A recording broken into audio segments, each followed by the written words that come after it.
Hello good soul, সবাই কেমন আছেন? আজকে আমার ড্রেস আপ দেখেই আর অর্নামেন্টস দেখেই বুঝে গিয়েছেন যে আজকে একটা ওয়েডিং গেস্ট লুক টাইপের কিছু একটা করব বা একটু গর্জিয়াস টাইপের মেকআপ করব, যাতে কোনো দাওয়াতে বা একটু অনুষ্ঠানে পরে যেতে পারেন এরকম। তো চলুন শুরু করি। প্রথমেই আমার স্কিনের অবস্থা খুবই বাজে, কারণ কয়েকদিন আগে আমি কক্সবাজার থেকে ঘুরে এসেছি। তাই স্কিনের যত্ন নেওয়ার জন্য আমি এই ময়শ্চারাইজিং যে ক্রিম, এটা একটা বামের মতো কাজ করে, এই বামটা লাগিয়ে নিব। এটা প্রথমে আমি দেখিয়ে নিচ্ছি, একদমই অনেক বেশি নেওয়া যাবে না, সানব্লকের মতো। এটা যে পি সাইজের অ্যামাউন্টের নেব, কারণ মেকআপের আগে এটা যদি আমি আবার বেশি অ্যামাউন্টের ব্যবহার করি তাহলে অনেক গ্রিসি লাগবে স্কিনটা, আর গ্রিসি হয়ে গেলে কিন্তু মেকআপটা একদম প্যাচি হয়ে যাবে, দীর্ঘস্থায়ী হবে না।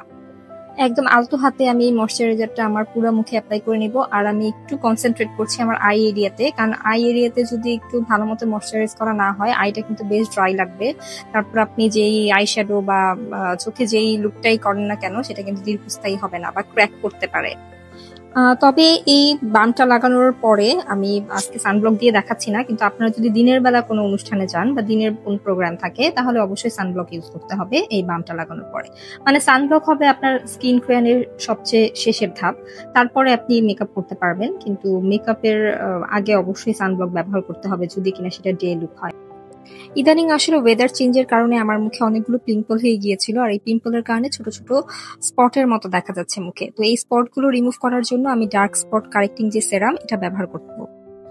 আমি আজকে দেখানোর জন্য এটা বামের পরে ব্যবহার করছি, কিন্তু আপনারা চেষ্টা করবেন যে কোনো বাম বা ভারী ময়শ্চারাইজারের আগেই আপনাদের যে সেরামগুলো এগুলো ব্যবহার করে ফেলতে, কারণ ঘনত্ব যত বেশি সেই স্কিন কেয়ার গুলো আর কি একটু পরের দিকে করতে হয়। প্রথমে কম ঘনত্বের জিনিস দিয়ে শুরু করবেন, তারপরে বেশি ঘনত্বের দিকে যাবেন।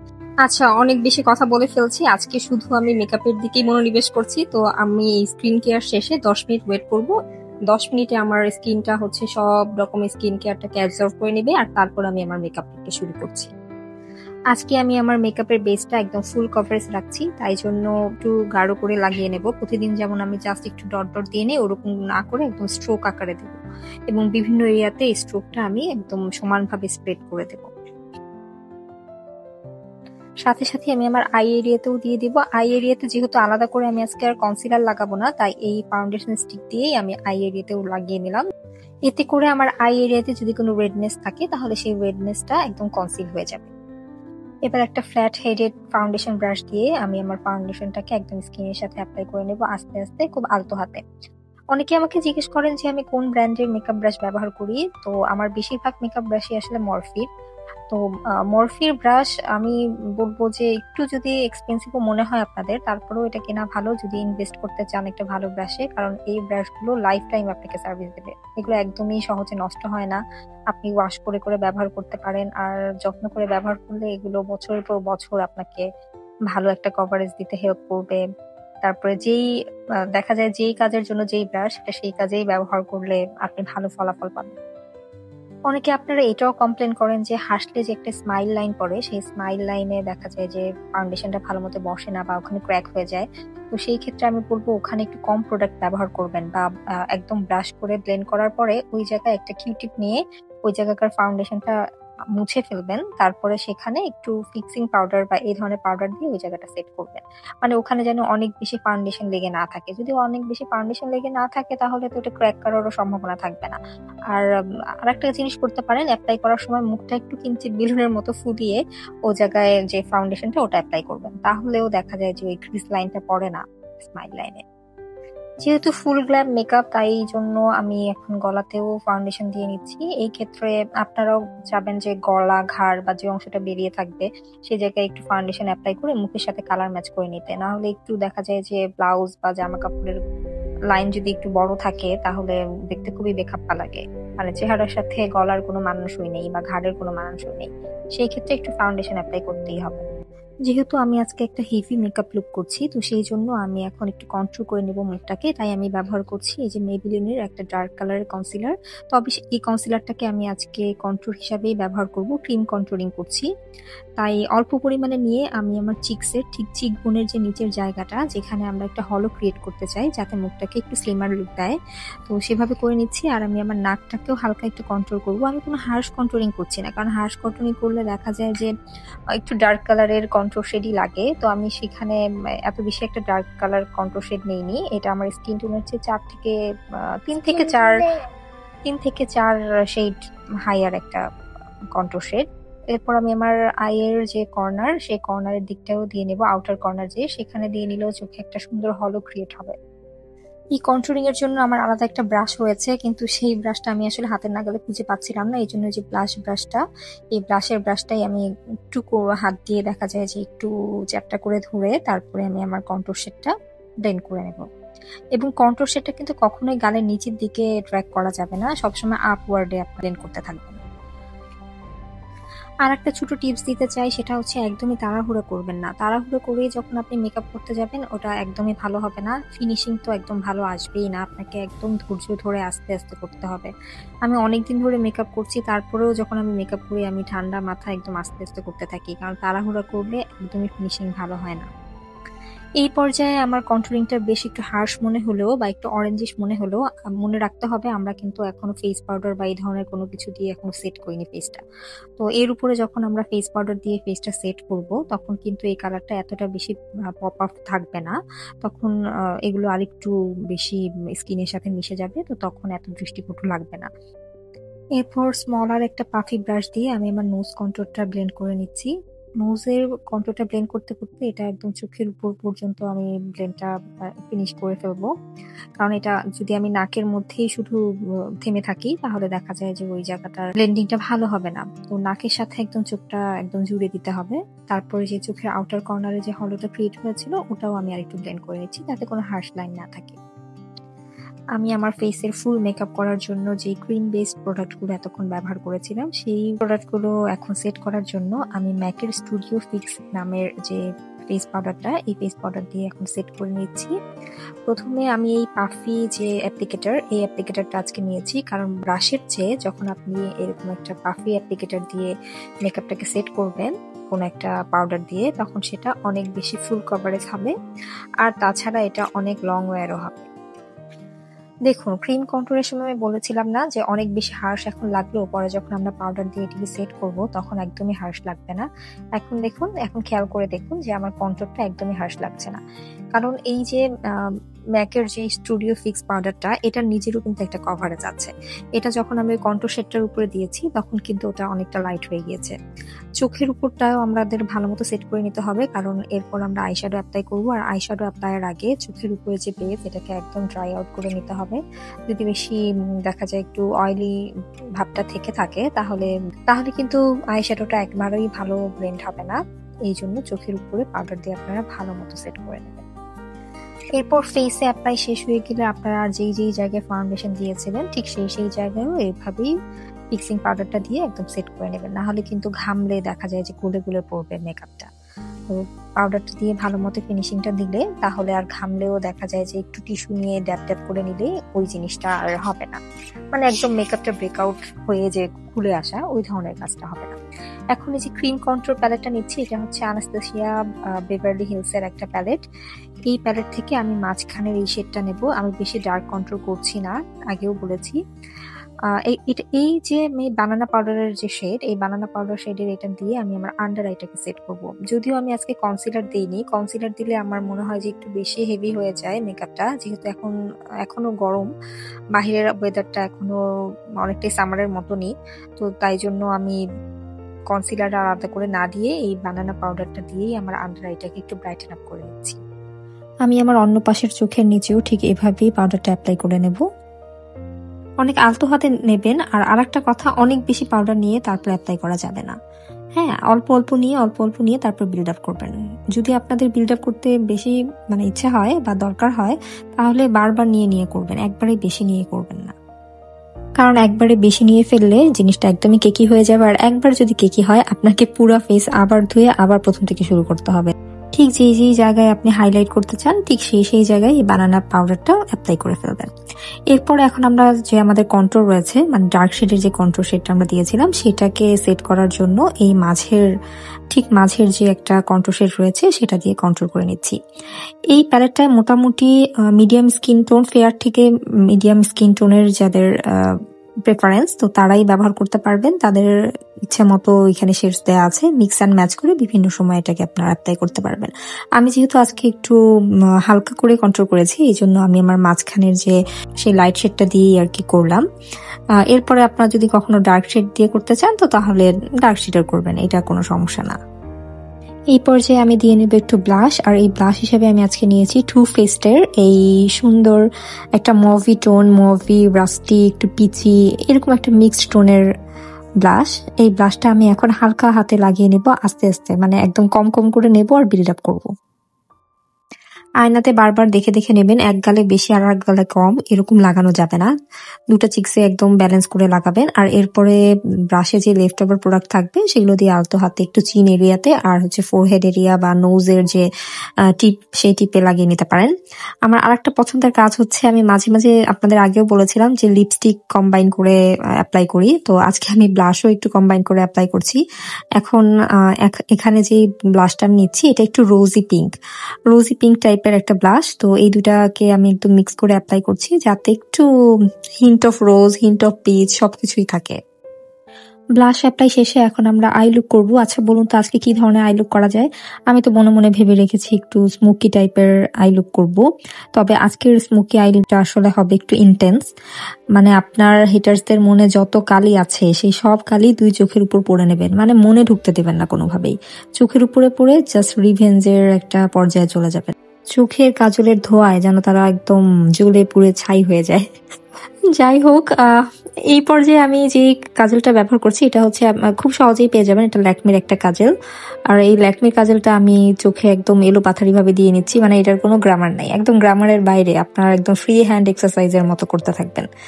এটা একদমই পারফেক্ট হওয়ার কোনো দরকার নেই, যেমন খুশি তেমন ভাবে একদম লাগাবেন। তবে একটা কথা, একদম ফ্রি হ্যান্ড এক্সারসাইজের মতো করা যাবে না, আপনার চোখের লিডের উপর পর্যন্ত, মানে ক্রিজ লাইন যে আছে ওই ক্রিজ লাইনের নিচেই রাখবেন। আচ্ছা, ভয়েস ওভার দিতে যে আমি অনেক মজার মজার কথা বলে ফেলেছি, কিন্তু আমার মনে হয় মেকআপ করার সময় আমার মনে এই কথাগুলোই চলছিল, যার জন্য আমি হাসছিলাম এইভাবে। এরপর আপনাদের কাছে থাকা যে কোনো ধরনের আই প্যালেট নিয়ে তার মধ্যে খুঁজে বের করবেন সবচেয়ে ডার্কেস্ট কালার, মানে ব্ল্যাক, একদম জেড ব্ল্যাক কালারের যে আইশ্যাডোটা সেটা নিয়ে একটা ফ্ল্যাট ব্রাশের দ্বারা এই যে কাজলটা আপনি দিয়েছেন সেই কাজলের উপর ড্যাপ ড্যাপ করে অ্যাপ্লাই করবেন, তারপর আস্তে আস্তে ব্লেন্ড করে দেবেন। তবে এই ব্লেন্ডিং করতে করতে একদম অনেক বেশি উপরে উঠে যাওয়া যাবে না, যেইটুকের মধ্যে আপনি কাজলটা দিয়েছেন ঠিক তার ভিতরে এই ব্লেন্ডিংটা সীমাবদ্ধ রাখবেন আপাতত এই পর্যায়ে। এখনো আমি একটা কথাই বলবো যে এই সময়টা তো একদমই তাড়াহুড়া করবেন না, একদম ধৈর্যের সাথে এই কাজটা করতে থাকবেন, চরম নিষ্ঠার সাথে এই কাজটা করতে থাকবেন। মানে মেকআপ কিন্তু মন বুঝে, যদি বেশি চঞ্চলতা করেন বা একটু তাড়াহুড়া করেন তাহলে ও বলবে না আমি তো আজকে হব না, তুমি আমাকে একদম শান্ত মন নিয়ে করো, না হলে আজকে আমি একদমই পারফেক্ট হব না, একদমই দেখা যাবে একদিকে দৌড় দিব, এরকম হয়ে যাবে। তো একদম ধৈর্য ইজ দ্য কি, ধৈর্য ধরে আস্তে আস্তে এই কাজটা করবেন। কিন্তু আমি আমার ধৈর্য আর এই ভিডিওতে দেখালাম না, কারণ আমি যতক্ষণ ভরে এই ব্লেন্ডিংটা করেছি এতক্ষণ যদি এই ভিডিওতে দেখাতে থাকি অ্যাটলিস্ট আপনারা তো আর ধৈর্য ধরে আমার ভিডিওটা দেখবেন না। তো এই জন্য আমি এখন ওই পার্টটুকু স্কিপ করে আবার একটু যে কালো আইশ্যাডোটা সেই আইশ্যাডোটা আমি রিঅ্যাপ্লাই করছি, এটাও আমি অনেক আস্তে আস্তে দেবো, দিয়ে দিয়ে জাস্ট স্মোক আউট করার চেষ্টা করব। একদমই ডার্ক ভাবে নিব না, যখন আমি ব্লেন্ড করতে থাকবো তো তখন আর বেশি নেব না, কম করে নিয়ে নিয়ে আইশ্যাডোটা আমি এইভাবে স্মোক আউট করে দেবো। আর এই যে বাইরের দিকে একটু উইং করার চেষ্টা করছি, মানে একদমই হার্শ যেন না হয়, বাইরের দিকে একটু স্মোক আউট করে দেবেন। ব্ল্যাক আইশ্যাডোটা ব্যবহারের পর আমি এখন একটা লাইট ব্রাউন কালারের শেড নিয়ে নিচ্ছি। এই যে দেখুন, এটা আমার আজকে হবে ট্রানজিশন কালার। এই কালারটা আমি এই ব্লেন্ডিং এর মাঝ বরাবর জায়গাটায় দিয়ে, মানে আপনার যেটা ক্রিজ লাইন, যে জায়গাটায় আপনি আসলে ব্ল্যাক লাইনটা একদম শেষ করে দিতে চাচ্ছেন ওই জায়গাটায় একদম আলতো হাতে ব্লেন্ড করতে থাকবেন। আর সবশেষে ব্রাশে যে লেফট ওভারটা থাকবে সেটা লোয়ার ল্যাশ লাইনে ব্লেন্ড করে দেবেন। এরপর আই লুক করতে করতে আপনার কখনো যদি মনে হয় যে না আমার আর একটু স্মোকি দরকার, তো তখন আবার ওই ব্ল্যাক আইশ্যাডোতে যাবেন, আইশ্যাডো দিয়ে তারপরে আবার নিচে আর একটু ডার্ক করে নেবেন বা ইন্টেন্স করে নেবেন, ওটা আপনার উপর। তো ওই কাজটা হয়ে গেলে তারপরে ট্রানজিশন শেড নিয়ে তারপরে ওই জিনিসটা উপরের যে ক্রিজ লাইন সেটার সাথে ব্লেন্ড করতে থাকবেন। প্রথম কথা হচ্ছে ডার্ক যতই করুন কোনো হার্শ লাইন দেখতে থাকা যাবে না, মানে ওটা ব্লেন্ড করে ফেলতে হবে উপরের শেডটার সাথে। এখন সেম কাজটাই আমি আমার লোয়ার ল্যাশ লাইনের সাথে করে নিচ্ছি, ডার্ক করে ফেলছি, ওই ব্ল্যাক আইশ্যাডোটা দিয়ে একটু ব্ল্যাক করব, তারপরে তার নিচে ওই ট্রানজিশন শেডটা নিয়ে এটাকে স্মোক আউট করে নেব। তবে আমি উপরের মতো নিচেও এত একটা বেশি স্মোকি করতে চাচ্ছি না, লোয়ার ল্যাশ লাইনটা একটু সাটলি রাখতে চাচ্ছি, যেহেতু এটা ডে লুক, মানে দিনের বেলার যদি কোনো অনুষ্ঠান থাকে সেটা লুক করছি। রাতে হলে তাহলে আপনারা একটু মোটা করে কাজল দিয়ে নিতে পারেন বা কোনো ইন্টেন্স কালারফুল আই লুকও করতে পারেন, সেটা আপনার উপর। এরপর আমি একটা স্মলার ব্রাশ নিয়ে নিচ্ছি, একটা স্মলার ডিটেলিং ব্রাশের সাথে একটু শিমার টাইপের শেড নিয়ে আমি আমার ব্রাউ বোনটাকে হাইলাইট করে নেব। দেখুন, এটা অনেক ছোট্ট একটা স্টেপ, বাট এই স্টেপটা করার সাথে সাথেই আপনার আইটা অনেক বেশি পপ করবে। দেখুন, মনে হচ্ছে যেন একদম পারফেক্ট একটা আই লুক এসেছে এই কাজটার জন্য। তো মেকআপটা আসলে এমনই, ছোট ছোট কাজ, আপনার ছোট ছোট একটা স্টেপ দেখা যায় কি যে মেকআপটাকে অনেক বেশি ইনহ্যান্স করে তোলে। সেই শেডটা নিয়ে আমি আমার চোখের যে ইনার কর্নার, সেই ইনার কর্নার এটাকে লাগিয়ে নেব, তাহলে একটা ডল লাইক আইস তৈরি হবে। আর আপনাকে একদম মনেই হবে না যে সকালে একটা নির্ঘুম রাত কাটিয়ে আপনি উঠেছেন, চোখটাকে অনেক বেশি সতেজ লাগবে। আমার এই কথার মানে কিন্তু আবার এমন না যে সারা রাত না ঘুমিয়ে থাকবেন আর সকালে উঠে মেকআপ করলেই আপনাকে সুস্থ লাগবে। তো সুস্থতার জন্য অবশ্যই রাতে সারা রাত ঘুমাবেন, একদমই রাত জাগবেন না। তো যাই হোক, আমি এখন আমার আই এরিয়াটার উপরে মানে আইলাইনার দিয়ে আমি চোখটাকে আরেকটু ইন্টেন্স করে নিচ্ছি, কারণ এতে হবে কি দেখতে মনে হবে যে আপনি আইলাইনারও দিয়েছেন আবার তার উপরে স্মোকিও করেছেন। তো এটা করলে আর একটু সুন্দর লাগবে চোখটাকে। তো একটু ছোট একটা উইং এর মতো করব, করে তার উপরে এই কাজলটা দিয়ে একটা আইলাইনার টাইপের লুক ক্রিয়েট করব। আপনারা চাইলে এই কাজল দিয়ে আপনাদের ওয়াটার লাইনটাও এনহ্যান্স করতে পারেন, মানে ওয়াটার লাইনে যদি আপনারা কালো কাজল ব্যবহার করেন তো ব্যবহার করতে পারেন, কিন্তু আজকে আমি একটু নুট কালারের কাজল ব্যবহার করছি। এই নুট কালারের কাজলটা দিয়ে আমি আমার ওয়াটার লাইনটায় দিয়ে নেব। এতে হবে কি চোখটা আরো বেশি বড় লাগবে। তো আপনারা যদি প্রেফার করেন যে আপনাদের চোখটা একটু বেশি বড় লাগুক, তাহলে এই নুট কালারের যে কাজল এটা আপনাদের লোয়ার লাইন ভরে লাগাতে পারেন। এখন লিপস্টিক দেওয়ার পালা। আর আমরা যেহেতু আমাদের চোখটাকে অনেক বেশি ইন্টেন্স রেখেছি, তাই আমি লিপস্টিক হিসাবে একদম নুট কালারটাকে প্রেফার করছি।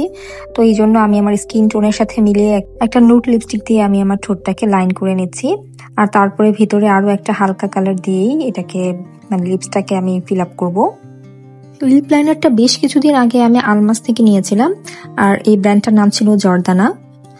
আর এখন আমি খুবই র্যান্ডম একটা লিপস্টিক নিয়ে নিয়েছি। এটা আমি লিটারালি আমি বলি, আমি নিউ মার্কেট দিয়ে হাঁটছিলাম, তো দেখি যে একজন 30 টাকা করে এগুলো বিক্রি করছে। তো এই কালারটা দেখে আমার মনে হয়েছে বা এরকম পারফেক্ট নুট কালার তো কখনো পাওয়া যায় না। তো আমি জাস্ট 30 টাকার বিনিময়ে এই সুন্দর নুট কালার লিপস্টিকটা নিয়েছি। কিন্তু আমি পরে দেখেছি এটা ভালোই কমফোর্টেবল, আর অনেক তাড়াতাড়ি হয় না যে অনেক তাড়াতাড়ি ফেড আউট হয়ে যায়, ওরকমও হয় না, ভালোই 30 টাকায়। যেহেতু একটু গ্ল্যাম লুক, তো আইব্রোটাকে একটু ফিল করে নিচ্ছি, একদমই হালকা, কারণ আমার আইব্রো অলরেডি দেখতে পাচ্ছেন যে অনেক বেশি ডার্ক, তো যার জন্য আমি এটাকে একটু ইলংগেট করে নিচ্ছি আর সামনে একটু শার্প করে নিচ্ছি। এরপরে সাথে থাকা যে স্পুলিটা রয়েছে, স্পুলি দিয়ে আমি জাস্ট এটাকে ফেড আউট করে নেব, যাতে কোনো হার্শ লাইন না থাকে এগেইন। এরপর আমাদের সবার ফেভারিট পার্ট, তার মানে মাস্কারা। এই মাস্কারাটা আমি দিয়ে নেবো। আমি না একদমই ফলস আইল্যাশেস অ্যাভয়েড করি, আমি জানি পড়তে পড়তে অভ্যাস হয়ে যায়, কিন্তু ওটা আসলে আমাকে টানেই না। তো এই জন্য আমি একটু ভালোভাবে 2 কোট করে মাস্কারা লাগিয়ে নিচ্ছি।